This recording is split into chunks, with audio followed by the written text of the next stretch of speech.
have strong beliefs that we don't want private schools or private universities who can make money from education, because the money is not going to someone who wants to benefit from giving education, but it's going to the education. And education is for everybody. It's not dependable on if your parents have a lot of money or if your parents don't have a lot of money. Education is for everybody and it's equal. And it's very, very important to give everybody the same chance to get the education and a job. Making our public schools the best they can be is priority number one, because if you educate your kids and your children and your youth in a good way, you prepare them for good careers and a good life ahead. So even though there are a few private alternatives in Norway as well, it is still a fact that, for instance, here in Stavanger, more than 93% of all the kids go to public schools, and the 7% that goes to different private schools are, for instance, international schools. So the American school, the British school, the French school, some more Christian schools are also here. But the vast majority of kids go to the public schools, and our public school programs are very highly financed and very highly on the list of priorities for the constituents when they vote. So that's one of the big things that we have to deliver on, is good school results. So no matter what your background is, if you get into university only based on the grades you got in the level before high school, then you will be free in university, meaning that you will not pay for tuition. You will only pay for your books, but on the same time you will get an amount of money every month that should cover your housing, your food, medic, whatever you need, sort of. And that is a set level that you'll get, so everyone get the same amount of money, and you should be able to. It's not a life in luxury, of course, but you can survive on it. Making sure that you can actually focus on university and not having to work a lot on the side. We believe that when you are in university, that's your job. You should focus on that. You should focus on being smarter and actually learning what you're there for. And therefore, we would actually like to minimize how much you're working on the side. Still, a lot of students are working on the side, and that's also allowed. There is a maximum of how much they can earn on the side to make sure that they're not like having a full-time job and being enrolled in university. Is that because you would look at it as a waste of studying then? Yeah. Okay. It is. We're paying everything here. So we also want you to actually fulfill in the best way you can. That doesn't mean that like you need to get a certain grade or something like that. It just means that we want you to focus on what you're doing. And yeah, that's why we pay you an amount of money. And of course you can get more by working on the side, but only to a certain amount. Yeah. So yeah, you can say as long as you're a student, you will never be able to like build something enormous and earn a lot of money. Or you can, but then you have to choose not to get the money from the state. Okay. But would the tuition still be free? The tuition will still be free. Okay. Yeah. Tuition is always free. In Norway, we have a long-standing tradition to ensure that all public universities are free. And I think maybe 97% of all students in Norway attend some of the different public universities and higher education facilities that we have.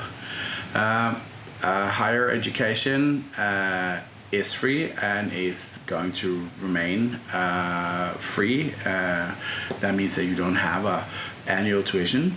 But in Norway, you can get student loans for the living costs. So when you are a student and you have your either your dorm room or the apartment you rent and the food you eat and such, you will get loans and a scholarship. It's 40-60, so 40% scholarship and the rest will be a loan. But there is no tuition, so you don't have to loan any money to pay any tuition fees.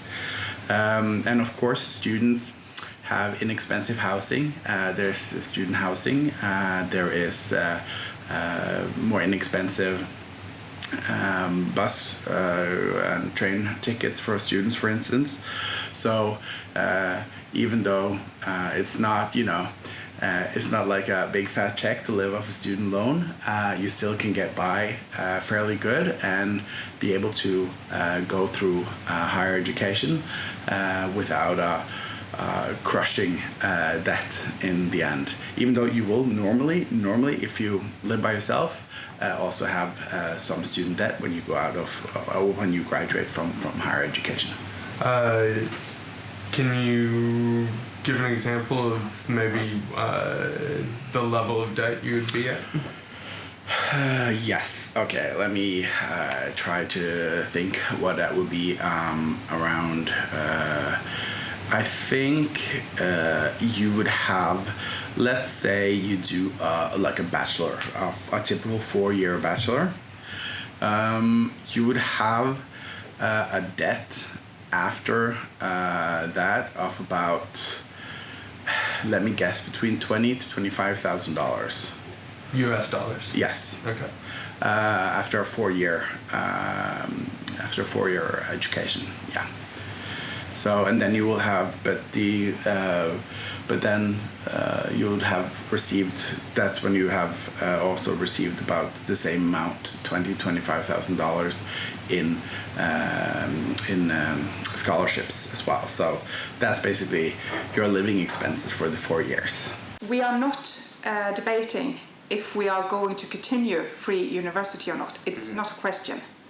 It's more a question of how much, because we have students loan too for everybody, and it's more of how we are going to do the students loan. How high can you go, or how much do the government give the students, and how much do they have to loan by themselves. That is not the university itself, it's for the living costs. Okay. If you have to move to another city.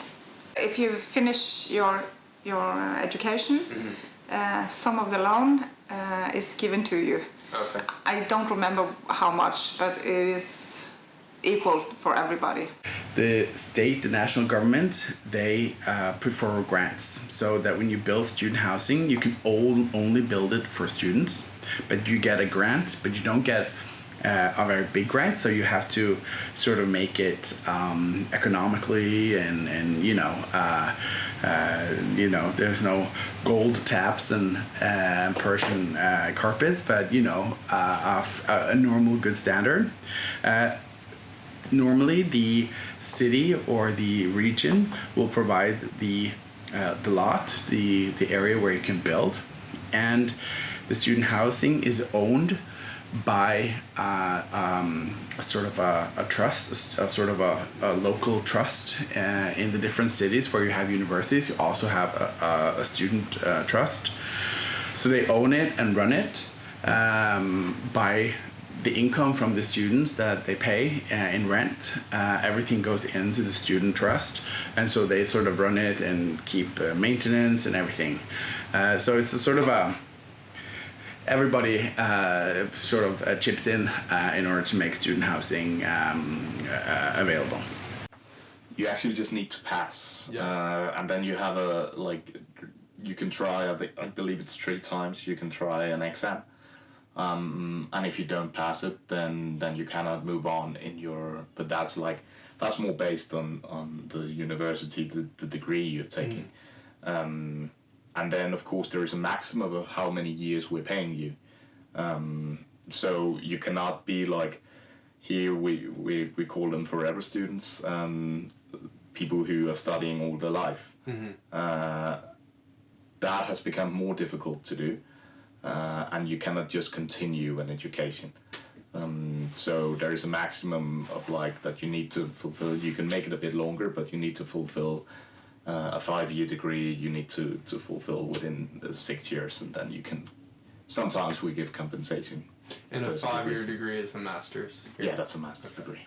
Most youth get their education and take it seriously, but they're young and they're studying, so of course somebody fails, but then they get a second chance.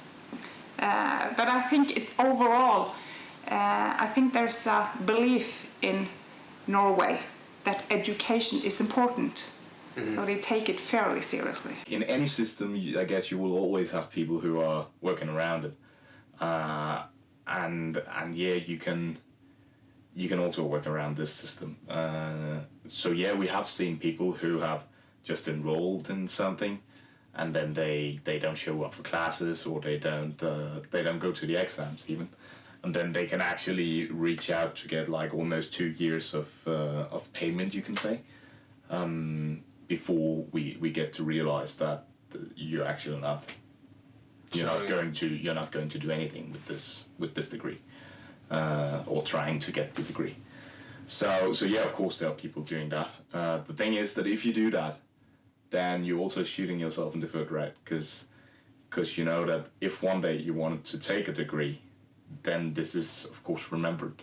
So meaning that we have made it into that every month when you get the salary from the state. It is like a cut, you could say, in a paper, right? So you have a certain amount of cuts. And if you spend 2 years of cuts doing nothing, then you don't have enough cuts to actually do a full master degree all of a sudden. Meaning that if you want to do that, then you will need to earn some money on the side. So our system is very much based on trust as well. We need to trust that, of course, you're doing what you should, and then we will help you out the best way we can as a state. But if you don't do that, well, it's actually your bad, right? Because you will end up not getting a degree or not getting money for it. So I don't know. So it's more that way.